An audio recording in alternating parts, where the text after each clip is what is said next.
ہمیں جوائن کیا ہے پاکستان کے ماہ ناز معیشت دان ڈاکٹر خاقان نجیب صاحب نے. ڈاکٹر صاحب thank you very much for your time. Doctor صاحب ہم یہ دیکھ رہے ہیں کہ پچھلے کئی دنوں سے کنٹینیوس ڈکلائن ہے جو ڈالر کی قدر ہے اس میں, اور روپیہ اوپر جا رہا ہے. لیکن ساتھ ہی ساتھ ہم نے یہ بھی دیکھا کہ یہ جو فسکل ایئر ہے اس کے پہلے 2 منتھس میں ریمیٹنسز 2.1% اس میں بھی کمی واقع ہوئی ہے.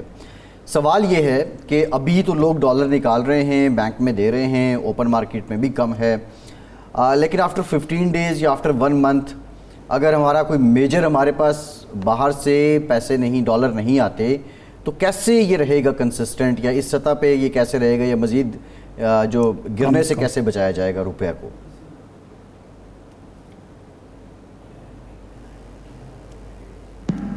فیصل, آپ نے بہت ہی کلیدی گفتگو بہت ہی اچھے چھوٹے سے انٹروڈکشن میں سامنے رکھ دی ہے. پہلے میں یہ ایکسپلین کر دوں کہ کرنٹلی کیا ہو رہا ہے. ایک ان ریگولیٹڈ گرے مارکیٹ پاکستان میں ڈیولپ کر گئی تھی. اس کا کوئی اور ریگولیٹڈ طریقہ نہیں تھا, نہ وہ انٹر بینک کی مارکیٹ تھی جو ہماری آفیشیل مارکیٹ ہے, نہ ہی وہ اوپن مارکیٹ تھی جو ایکسچینج کمپنیز کی تھی. ایک تیسری گرے مارکیٹ ورک کر رہی تھی. اس کو ایڈمنسٹریٹولی مانیٹرنگ سے, کمپلائنس سے, کریک ڈاؤن سے, جو بھی ورڈ آپ استعمال کرنا چاہیں, ان سب چیزوں کو کرتے ہوئے ہم نے کرب کیا اور ختم کیا. اسٹور آف ویلیو نہیں بن سکتا ڈالر. ایسا نہیں ہو سکتا کہ لوگ مینوفیکچرنگ یا لوگ ایگریکلچر میں جانے کی بجائے اپنے ساری رقوم اور اسی میں لگا دیں. اور یاد رکھیے پاکستان میں 8500 بلین کیش گھوم رہا ہے. یہ کیش کبھی ادھر ادھر چلا جاتا ہے, اور یہی کیش ہے جو کہ پاکستان کی اس طرح کی مارکیٹ کریٹ کرتا ہے. اب نمبر 2, آپ کی بات بہت اہم ہے کہ کیا یہ چیز جو ہم کر رہے ہیں کیا اس میں ایسی صلاحیت ہے کہ ہم اس کو کنٹینیو کر سکیں. ایک تو یہ ہے کہ لا انفورسمنٹ ایجنسیز کا roll on the smuggling, on hoarding, on illicit activities بہت ہارش ہونا چاہیے, اور وہ کنٹینیو کرنا پڑے گا 6 مہینے سے 1 سال. اور جو لوگ ان چیزوں میں انوالوڈ ہیں, فیصل صاحب ہم سمجھدار لوگ ہیں نا, ہم یہ بھی جانتے ہیں کہ آپ 92 یا آپ ایک کام سے وابستہ ہیں. اگر یہ انلیگل کام ہے اور یہ غلط کام ہے تو آپ خود سوچئے کہ آپ کا ایک سوشل کانٹریکٹ رینیو کرنے کے لیے اور آپ کو کسی اور کام پہ لے جانے کے لیے اسٹیٹ کو بہت محنت کرنی پڑے گی. سو سمجھیے کہ یہ لوگ چونکہ کئی سالوں سے اس چیز میں انوالوڈ ہیں تو ہمیں ان کو کوئی اور اپرچونٹی دینی پڑے گی, چاہے وہ ہم ڈیولپ کریں بلوچستان میں یا ہم اپنے چولستان کی ایگریکلچر ڈیولپ کرنے کی کوشش کریں. سو مثال یہ ہے کہ یہ ایک لانگ ٹرم چیز ہے. ان دا شارٹ رن ہم نے ایک بہت اچھی چیز یہ کی ہے کہ ہم نے اپنی ایکسچینج کمپنیز جو ہیں ان کا جو کاروبار کرنے کا طریقہ ہے اس کو بہتر کرنا یا اس کی صلاحیت بڑھانے کی کوشش کر رہے ہیں ہم. What is that? اس وقت exchange rate companies B category کی آپریٹ کر رہی ہیں. میں ایک اور ورڈ یوز کرتا ہوں کہ اس سے آگے کی بھی ہیں جو کہ چھوٹے چھوٹے ڈین کھولے ہوئے آپریٹ. سو ان کو ختم کیا جا رہا ہے اور بی کیٹیگری کو بھی اڑایا جا رہا ہے. اب جو پیڈ اپ کیپٹل ہے اس کو ارشاد صاحب 50 کروڑ پہ لے جایا جا رہا ہے. تو آپ خود سوچئے کہ جب 50 کروڑ میرے لگے ہوں گے تو کیا میں ایسی انلیگل ایکٹیویٹی کروں گا جس سے مجھے شک ہو کہ میرے پیسے ڈوبنے میں آ جائیں. سو آپ کو 20 25 30 یہ ملیں گی اور پھر کارپوریٹ بینکس یہ کام کریں گے. پر فیصل نے ایک بہت امپورٹنٹ بات کی, شاید وہ خود بہت ہی انہوں نے اچھا پوائنٹ سامنے رکھا, وہ یہ تھا کہ کیا لیکوڈیٹی رہے گی اتنی کہ یہ چیز مینٹین کی جا سکے. یہاں وہ ویکنس ابھی بھی ہے. ہمیں اپنی انٹر بینک مارکیٹ کی فنکشننگ کو بھی ٹھیک کرنا ہے. وہ کس طرح ٹھیک ہوگی؟ ہمارے 8.7 ارب ڈالر کے ریزروز بلڈ ہو گئے تھے جب ہم نے IMF کے ساتھ پروگرام کیا فیصل, بٹ آج وہ 7.8 ارب ڈالر پہ آ گئے ہیں. اگر ہمارا $1 بلین اس میں کمی آئی ہے تو اتھارٹیز کو ہمارے نئے فنڈز, چاہے وہ کمرشل لینڈنگ ہو, چاہے وہ بائی لیٹرل لینڈنگ ہو, چاہے ملٹی لیٹرل کی ہو, اس کو اگلے 3 6 ماہ اور 9 ماہ کے جو پلانز ہیں وہ سامنے رکھنے چاہیے تاکہ مارکیٹ کو تقویت ملے کہ we are liquid and we are comfortable. یہ آپ نے بہت اچھی بات سامنے رکھی ہے. یہ ہے وہ مجموعی طور پہ شارٹ ٹرم کا پلان جس میں ہم اپنی فوریکس مارکیٹس کو سگنل کر کے اپنی تقویت دے سکتے ہیں اور سنبھال سکتے ہیں. I think this is what is going. Doctor صاحب ایک تو بینکوں کا کردار بھی یہ پچھلے 1.25 سال میں 14-15 ماہ میں مشکوک رہا. رپورٹس بھی آئیں, باقاعدہ کہا گیا کہ انہوں نے بھی ہولڈنگ میں حصہ لیا اور ریٹ بڑھانے میں حصہ لیا. دوسرا, سابقہ حکومت وزیر خزانہ اسحاق ڈار صاحب خود یہ کہتے تھے جی $50 لاکھ روزانہ افغانستان میں جا رہا ہے. یہ جب گرے مارکیٹ بڑھ رہی تھی, جب ذخیرہ اندوزی ہو رہی تھی, جب سمگلنگ ہو رہی تھی, تو حکومت اس پر قابو پانے کے لیے کوئی قدم کیوں نہیں اٹھا سکی؟ پولیٹیکل ول کی کمی تھی، مافیا جو تھا وہ زیادہ ان پر حاوی ہو گیا تھا، ملی بھگت تھی، کیا پرابلم تھی جو یہ کام پچھلے 4 دن میں یا 10 دن میں ہوا ہے یہ 14 ماہ میں کیوں نہیں ہو سکا، 15 ماہ میں کیوں نہیں ہو سکا؟ پاکستان میں ایک ٹینڈنسی بن گئی ہے ارشاد صاحب کہ جب تک چیزیں بوائلنگ پوائنٹ پہ نہیں چلی جاتی، پریسیپیٹیٹ نہیں ہو جاتی، کوئی بھی پرو ایکٹیو ایکشن نہیں لینا چاہتا۔ پاکستان میں ہم ایکشن تب لیتے ہیں ڈاکٹر صاحب قطع کلامی کی معافی، ایک بریک لینا ہے، بریک کے بعد واپس آتے ہیں۔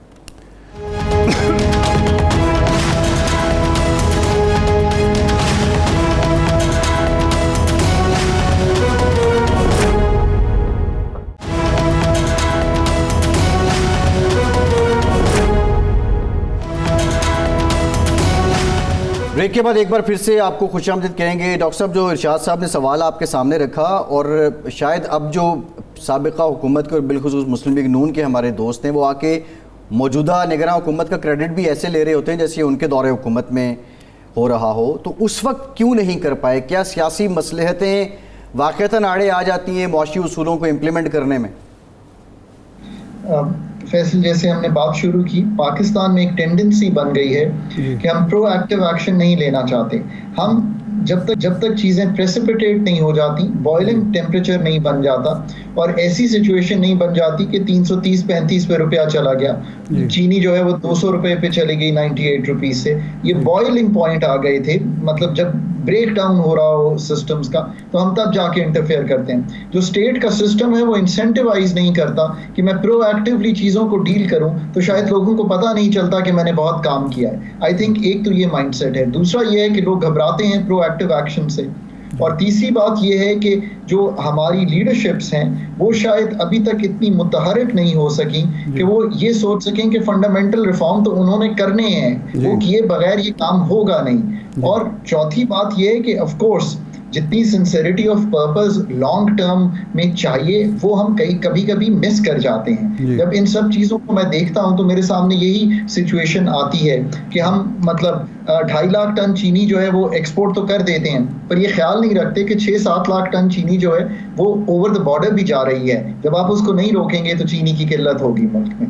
یہ وہ چیزیں ہیں جن کو آخر میں ایک چیز ان پہ کامنٹ یہ کروں گا کہ میرا اتنا تجربہ پاکستان کے ساتھ اور دوسرے ممالک جو ڈیولپنگ ہیں وہ رہا، ہم کمپیٹنس لیول بھی پروفیشنل نہیں بلڈ کر پاتے کہ ہم اسٹیٹسٹکس اچھے لا سکیں، ہم اسٹیٹسٹیشینز رکھ سکیں، ہم منسٹری آف فائنانس میں بجٹنگ اچھی کر سکیں، ہم انرجی کی پالیسیز اچھی سامنے رکھ سکیں۔ یہ سب ارشاد صاحب آپ کو بھی اب آگے اس پہ بات کرنی چاہیے، یہ سب پروفیشنلز کا کام ہے، ان سب ایریاز میں پروفیشنلز آنے پڑیں گے۔ آپ کل جا کر نیوکلیئر پلانٹ تو نہیں چلائیں گے نا، آپ کا جرنلزم سے تعلق ہے، ہم تو آپ سے جرنلزم کو بہترین کرنے کی امید رکھتے ہیں۔ یہ جو چیزیں ہیں کہ آج کا جو ڈاکٹر ہے وہ کل کا پولیس مین ہو، اور پولیس مین جو ہے وہ پرسوں کا جو ہے ایجوکیشن میں کام کرو، ہمیں ان چیزوں پہ بہت سوچنا پڑے گا، بہت بڑا آنسر ہے۔ اچھا ڈاکٹر صاحب، یہ ہمارے اسٹرکچرل وہ مسائل ہیں جن کو حل کرنا ہے۔ ڈاکٹر صاحب، اس وقت ہماری معیشت کے لیے اور معاشرتی زندگی کے لیے بھی ایک بہت بڑا مسئلہ بنا ہوا ہے، وہ بجلی کا بحران ہے، ان معنوں میں کہ اتنی مہنگی بجلی سے نہ تو آپ ایکسپورٹ کر سکتے ہیں، انٹرنیشنل مارکیٹ میں کوئی مقابلہ کر سکتے ہیں، نہ آپ انڈسٹری چلا سکتے ہیں، نہ ریونیو جنریشن ہو سکتی ہے۔ ظاہر بات ہے کہ انڈسٹری نہیں چل رہی ہوگی تو کہاں سے ریونیو آئے گا۔ اس کے بعد عام آدمی کی جو ہے قوت برداشت جواب دے گئی ہے۔ یہ جو ایشو ہے، اب بجلی کی بچت کرتے ہیں تو وہ ہمیں کیپیسٹی چارجز بڑھ جاتے ہیں، اور ایک ڈالر کا امپیکٹ بھی ہوتا ہے، انٹرنیشنل مارکیٹ کا امپیکٹ بھی ہوتا ہے، خاص طور پر تھرمل پاور میں۔ اب اس سے نجات کیسے حاصل کریں؟ کیا ہم آئی پی پیز کے ساتھ ساری تمام جو کارخانے ہیں ان کے ساتھ ری نیگوشیٹ کر سکتے ہیں، اور ہمیں ری نیگوشیٹ کرتے ہوئے یہ خوف نہیں ہوگا کہ انٹرنیشنل کورٹ آف لا میں یہ لوگ چلے جائیں گے اور ہمیں ہزیمت اٹھانی پڑے گی؟ آپ نے وہ مسئلہ سامنے رکھا ہے جو میرا خیال ہے کہ اگلے 3 سال یا 5 سال میں پاکستان کو ڈیفائن کرے گا۔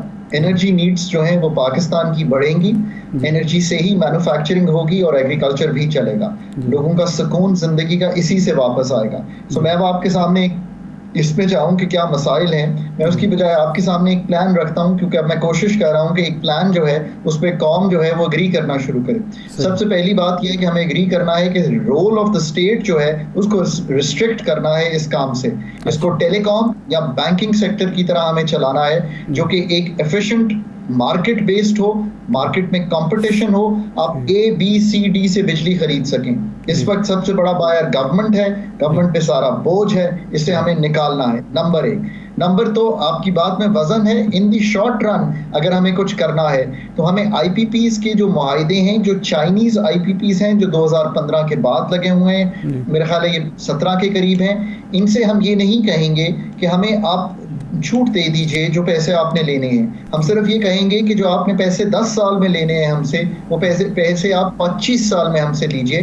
اس لیے کہ ہمارے پلانٹس ہیں، ان کی لائف 25 سال کی ہے. تو آپ یہ دیکھیے کہ اگر ہم نے میرا خیال ہے شاید $15 بلین دینا ہے، اگر وہ ہم 10 سال میں دیں اور اس کی بجائے 25 سال میں دیں تو پر یونٹ کاسٹ اس کا آپ ذکر کر رہے ہیں ارشاد صاحب، وہ ڈراپ کر جائے گی. ہمیں طے کرنا ہے کہ تھر کول میں بجلی بنانے کے مواقع موجود ہیں بلا تعطل کے. جو سارے امپورٹڈ کول کے پاور پلانٹس ہیں ان کو تھر کول پہ لے جائیے. یہ ایک بہت بڑا ریفارم ہوگا جو آپ کریں گے. پھر آپ یہ ایگری کیجئے کہ پاکستان میں گیس کو ضائع نہیں کرنا. گیس کو امیر علاقوں میں سستا دے کر ضائع کر رہے ہیں اور اس کا بینیفٹ ان لوگوں کو جا رہا ہے جو پوش ایریاز، اپر مڈل انکم یا ہائر انکم میں رہتے ہیں. گیس ہم سے واپس کیجئے، نہ ہیٹنگ میں، نہ ہی کوکنگ میں، اور نہ ہی واٹر ہیٹنگ میں. ان تینوں چیزوں سے واپس لیجئے. وہ گیس 65% ایفیشینٹ پاور پلانٹ سے ان کو دیجئے. صرف فیصل اس کو سرائز نہ کریں. Solutions exist, we have to move on that. جی فرمائیں. جی سو یہ نہیں ہے کہ شارٹ، میڈیم اور لانگ ٹرم سولوشنز نہیں ہیں. Solutions exist but now is the time to move on them. اور یہ ہم کرنے کی کوشش اب کریں گے اور منحاص القوم ہم قوم کو تیار کریں گے کہ ہم یہ کام کرنے جا رہے ہیں، یہ صحیح کام ہے. ہم اپنے دماغ سے سوچ کر کرنے جا رہے ہیں، ہم کسی کے کہنے پہ کرنے نہیں جا رہے. ہم یہ سرجری خود کرنے جا رہے ہیں. میں نے اس کی کچھ جز آپ کے سامنے رکھے ہیں. اس میں ہمیں ایک ٹیم بنا لینی چاہیے، اس کو لیڈرشپ، پالیٹکس اور آنے جانے والے لوگوں سے علیحدہ کر دینا چاہیے. اور وہ ٹیم اگلے 3 سال میں جو نقشہ میں نے آپ کے سامنے کھینچا ہے وہ اس کو ہمیں عملی جامہ پہنا کر دکھائے. اور اب میں یہ بہت اسٹرانگلی ایڈوکیٹ کرنے جا رہا ہوں کہ دس از دا وے ٹو موو آن دس. صحیح. اچھا ڈاکٹر صاحب، لاسٹ کویسچن آپ سے. G20 کو لے کے بہت زیادہ بھارتی میڈیا بلند بانگ دعوے کر رہا ہے. ایٹ دا مومنٹ جو ڈیولپمنٹس ہو رہی ہیں اس میں رشین پریزیڈنٹ بھی نہیں آئے، چائنیز پریزیڈنٹ بھی نہیں آئے، اور پھر بڑے معاہدوں کی بات بھی کی جا رہی ہے. پھر ساتھ ہی ساتھ امریکہ ویتنام کی طرف کافی ان کی ٹائز بڑی کلوز ہو رہی ہیں، اکنامک ٹائز. یہ جو ساری ڈیولپمنٹ ہے اس میں پاکستان کو آپ کیا سمجھتے ہیں؟ اس کو علیحدہ رکھ کے کہ ہاؤس ان آرڈر تو ہم نے کرنا ہی ہے، پاکستان کی پالیسی کیا ہونی چاہیے؟ پہلی بات جو آپ نے کی ہے وہ جو ہے نا that is the gold standard کہ پاکستان کو اپنا ہاؤس ان آرڈر کرنا ہے تاکہ دنیا آئے اور وہ آ کر یہاں پہ پیسے کمانے کے لیے اپنے فنڈز کو انویسٹ کرے. نمبر 1 وہ ہم کر رہے ہیں. وہ کس طرح کر رہے ہیں کہ ہم ایگریکلچر میں اب 9 ملین ہیکٹرز ایڈ کرنے جا رہے ہیں. ہم مائنز اینڈ منرلز کو پہلی دفعہ کھول رہے ہیں. تو 2 نئے ایریاز آپ کے سامنے. نمبر 2 ہمیں یہ ریجنل ٹریڈ پہ موو کرنا ہے، چاہے وہ ہم اپنے نیبرز کے ساتھ کریں، ہم چائنا کے ساتھ کریں. ہمیں اپنی نمبر 3 پیداواری صلاحیت کو بڑھانا ہے اور بلیو کرنا ہے کہ ہم اپنی پیداواری صلاحیت کو بڑھائیں گے تو دنیا میں چیزیں بیچیں گے. ہم دنیا میں چیزیں بیچنے کے قابل ہوں گے تو ہم اپنی CPEC 2 لائیں گے، تو ہم نئی انڈسٹری لگائیں گے، تو ہم دنیا کو کچھ بیچیں گے، تو دنیا ہم میں انٹرسٹڈ ہوگی. ہمیں ٹریڈ روٹ یہ نہیں کہ بنانا ہے جی ایکسپورٹس کو یہ کرنی چاہیے کہ we want to live with everyone in peace and harmony. That means کہ US بھی ہمارا اتنا ہی دوست ہے، پر اگر ہمارا ٹیپے میں انٹرسٹ ہے اور ہم پائپ لائن لینا چاہتے ہیں، ہم کار کنٹری سے لینا چاہتے ہیں، تو ہمیں سب اپنی اکنامک ڈپلومیسی کو جو ہے آگے لے کر چلنا ہے. یہ سب وہ عوامل ہیں جو کہ ایک